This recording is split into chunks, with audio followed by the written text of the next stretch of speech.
Boker Tov les filles, j'espère que vous êtes en pleine forme Bezrat Hashem. Alors aujourd'hui, on va prendre un Mahamar, un témoignage en fait du Rav Pinkus, Zecher Tzadik Vekadosh Livracha. Et grâce à ce témoignage qui m'a profondément ému, Bezrat Hashem, on va comprendre comment, à l'aide d'une mitzvah, qu'il a accompli avec beaucoup de joie et de Messirut Nefesh, au-delà de ses capacités, au-delà de ses limites, il est monté très haut dans la proximité avec Akadosh Baruch Hu et dans sa Avodat Hashem. Donc, Be'ezrat Hashem, que l'on puisse s'inspirer de ce modèle, comme on le fait déjà depuis plusieurs Shabbatot au travers de ces Sfarim, et que l'on puisse mériter, grâce à ce témoignage très émouvant, vous m'en direz des nouvelles, s'inspirer de façon à ce que nous aussi, on puisse, grâce à ce modèle, l'imiter, tendre vers lui, tendre dans sa façon d'accomplir le mitzvot, et nous aussi monter très haut, très fort dans la Avodat Hashem et dans la Kirva d'Hashem, dans la proximité avec Akadosh Baruch Hu. Donc il témoigne comme ça, il dit Im yesh bi mashu hayom, hare shakol muchacha shel mitzvah achat midei rabanan. Mitzvah bedikat chametz shene'echasti ba vekiyamti bemesirut nefesh. S'il y a quelque chose en moi aujourd'hui, regardez l'extrême humilité avec laquelle il témoigne. Alors que c'est un très grand, le Rav Pinkus, qui est malheureusement décédé dans une tragédie en fait dans les années 2000, qui a écrit énormément de sfarim, notamment sur la Beit HaYehudi, comment monter en fait une maison juive, strictement juive, dans sa maout, dans son identité, des livres sur le chinour, des livres sur la Torah et sur l'acquisition de la Torah, des livres sur la galoute, des livres sur la Emouna, des livres sur la Tfila. Je vous recommande vraiment ces livres. Pour celles qui ne savent pas étudier, malheureusement pour l'instant en hébreu, il y a un livre en fait qui a été traduit en français, c'est sur le Shabbat, et qui est un livre mais extraordinaire sur le Shabbat. Donc il témoigne en disant, s'il y a aujourd'hui quelque chose en moi, et alors que c'est un grand justement dans l'amour d'Akadosh Baruch Hu qui bouillonne en lui, s'il y a quelque chose en moi, alors c'est parce que tout était dépendant d'une mitzvah qui était des Rabbanan, et que j'ai utilisé en fait comme un keli pour me rapprocher d'Hachem avec beaucoup de Messirut Nefesh. Donc en fait, il est parti à peu près il y a 17 ans de ça. Et il avait vraiment une Avat Hashem extrêmement bouillonnante, brûlante. Donc ça, il était connu pour ça. Et donc il témoigne par rapport, c'était un Talmid Racham qui vivait en fait aux États-Unis. Il avait des capacités à monter des yeshivot en fait aux États-Unis depuis assez longtemps. Donc du coup, il se retrouve en fait juste à la veille de Pessah avec des colocataires, et tout le monde est reparti chez lui, et lui il est resté en fait tout seul dans sa maison. Il s'est retrouvé en fait avec la Bdikat Hametz à réaliser, et cette mitzvah en fait il s'est dit il faut que je la fasse vraiment en profondeur dans tous ces digdouk, dans toutes ces halachot, puisque finalement toute la responsabilité repose sur moi. Donc dans cet appartement extrêmement, vous imaginez en fait un appartement de plusieurs jeunes garçons qui vivent en colocation, etc. Donc malgré le ménage de Pessah qui avait été fait, vous l'imaginez, il se retrouve à la veille de Pessah, tout le monde part, il se retrouve tout seul.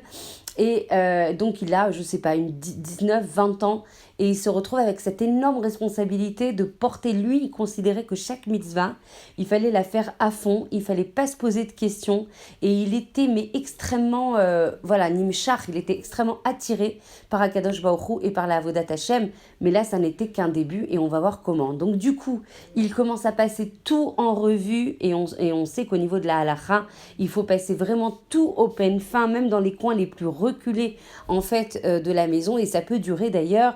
Des fois, nous, on l'a fait très vite avec nos enfants. C'est un jeu, on l'a fait le mieux qu'on peut, etc. Mais normalement, ça doit prendre plusieurs heures. Et donc, il s'est retrouvé à faire cette mitzvah jusqu'au milieu de la nuit. Après Chatzot Halayla, il s'est effondré sur son canapé. Après avoir passé au crible toute la maison, il s'effondre sur son canapé.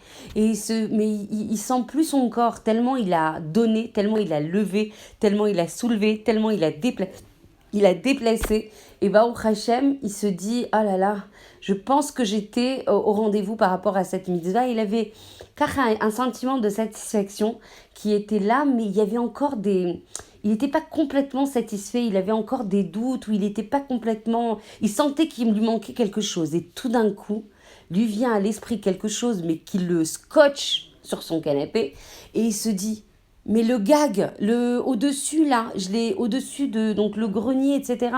Je suis sûre de pas qu'on n'est pas monté depuis hyper longtemps et sans doute depuis des années, mais ça personne ne l'a fait et donc je suis obligée de regarder en fait s'il n'y a pas de chametz là-bas, etc., etc. Et là il y a une bataille qui livre, qui s'instaure en fait en lui, une bataille contre son Yetzer Hara qui lui dit mais non mais ça va, t'as qu'à fermer, t'as qu'à vendre, c'est pas très très grave, vous n'êtes pas monté, quelle est la proba pour qu'il y ait du chametz là-bas, ça va, tu peux fermer les yeux, regarde dans quel état, ça fait peut-être 6-7 heures que tu fais l'abdika en fait dans ta maison, tu peux bien prendre du repos.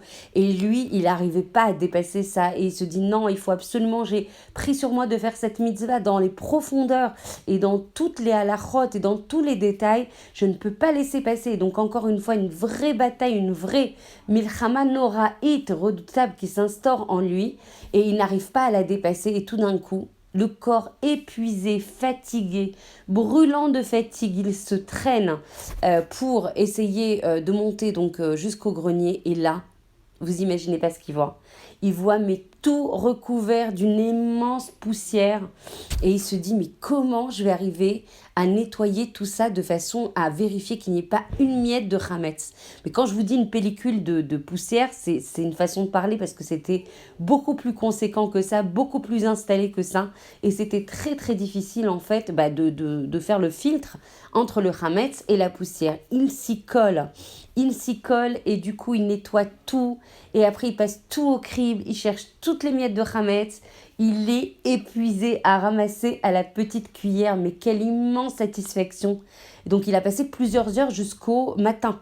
Jusqu'au matin en fait, il arrive et du coup c'est l'heure déjà, il pensait qu'il allait pouvoir se reposer au moins une heure de repos de façon à récupérer un petit peu de tout son travail qui a été fait avec Messirut Nefesh. Et évidemment, c'est déjà l'heure en fait de brûler le chametz, de faire shachrit. Vous savez comment la journée de Pessah elle est rythmée. Et donc il se dit bon bah c'est fini quoi, je pourrais même pas me reposer, je sais même pas dans quel état je vais arriver à la Seder pour lire la Haggadah et vraiment utiliser toute la gdoucha de cette soirée là. Comment je vais faire pour profiter au mieux de cette lumière, de cette grandeur et ne pas m'effondrer de fatigue. Donc il avait une vraie daga par rapport à ça. Arrive là la Seder et là il témoigne de quelque chose qui m'a ému aux larmes. Et là on voit la Siyata d'Ishmaïa d'Akadosh Baruch Hu. Et là on voit le Tzedek d'Akadosh Baruch Hu qui rien, il n'oublie rien, il n'oubliera jamais rien de tout ce qui est fait. On met tous nos mahamatsim en fait en branle, en effort et Akadosh Baruch Hu ne nous lâche jamais. Jamais il ne nous lâchera parce qu'on a fait des efforts pour lui, parce qu'on lui a montré notre amour, parce qu'on lui a montré en fait notre capacité à se dépasser pour lui, à brûler de désir pour faire son Ratson. Et là, le Rav Pinkus témoigne qu'à partir de ce moment-là, toute sa Avodat Hashem a été profondément transformée, mais de manière la plus essentielle, la plus identitaire possible. La Avodat Hashem qu'il avait avant et la Avodat Hashem qu'il a eu après n'a plus jamais eu de rapport. Donc il témoigne d'un Leil à Seder sans aucune ayefout, sans aucune fatigue, sans une once de fatigue après avoir passé une dizaine d'heures comme ça à frotter de façon à enlever toute miette et tout sikou et tout risque de chametz. Il a dit qu'il n'a jamais eu autant de lumière, il n'a jamais goûté à autant de douceur de ce Leil Shabbat, à autant de compréhension de ce Leil Shabbat, n'importe quoi, de ce Leil de Pessah, de ce Leil à Seder. Et là, il dit qu'il a touché à la métikout d'Akadosh Baruch Hu, à la douceur d'Akadosh Baruch Hu, comme jamais il ne l'a touché. Et du coup, il se dit, et en fait, il était tellement pas fatigué, il était tellement vigoureux, qu'après la Haggadah, non seulement il n'était pas fatigué après la Haggadah, et en plus, il a continué à étudier toute la nuit de Pessah, et on dit que c'est une grande bracha, que de profiter de cette lumière, velo lebas vezota, et de pas la perdre. Il a étudié toute cette nuit-là, et il avait des forces pendant toute cette nuit pour accéder à des secrets de la Torah, à la proximité brûlante d'Akadosh Baruch Hu, au baiser brûlant d'Akadosh Baruch Hu. Et là, il commence à être en daga, il se dit, oulala, pourvu que ça me quitte pas, c'est tellement bon d'être à côté d'Akadosh Baruch Hu, c'est tellement bon de jouir de sa présence et de la ressentir aussi fort, pourvu que ça ne me quitte pas. Ah oui, mais là, il y a Shabbat, je vais rester connecté, Be'ezrat Hashem, je vais rester connecté à Kadosh Baruch Hu, ça va pas retomber. Et en fait, ça n'est jamais retombé. Et on apprend que par cette mitzvah, en fait, qui n'est même pas de Horaïta, qui est des Rabbanan, et qu'il faut évidemment observer avec beaucoup de kavana, beaucoup d'observations dans les stricts halachot de cette mitzvah. Et il s'est tellement donné avec Messirut Nefesh, au-delà de ses limites, au-delà de ses capacités physiques, juste pour les Kayem et Ratson d'Akadosh Baruch Hu, que cette Kirvat Hashem, ce feu qui a brûlé en lui pendant ce Leil HaSeder et pendant tous les jours qui ont découlé, a bouillonné en lui en fait tout le reste de sa vie, et il témoigne en disant toutes les personnes qui écoutent cette histoire, chacune doit prendre en fait une mitzvah qu'elle va accomplir avec Messirut Nefesh, en dépassant sa propre volonté, en dépassant ses limites, en dépassant ses doutes, en dépassant ses blocages, en dépassant ses peurs. Et vous verrez, et on verra avec l'aide d'Hachem à quel point Hachem va nous accompagner, à quel point Akadosh Baruch Hu va nous embrasser de ses baisers brûlants et ne va plus jamais nous lâcher, Be'ezrat Hachem. C'est comme ça qu'on construit une Kirvat Hachem, en s'annulant nous nos désirs, et par contre en mettant notre Ani au service d'Akadosh Baruch Hu. Et là, vous allez voir comment on fait rentrer Hachem dans nos vies et comment il ne nous lâchera plus jamais, Be'ezrat Hachem.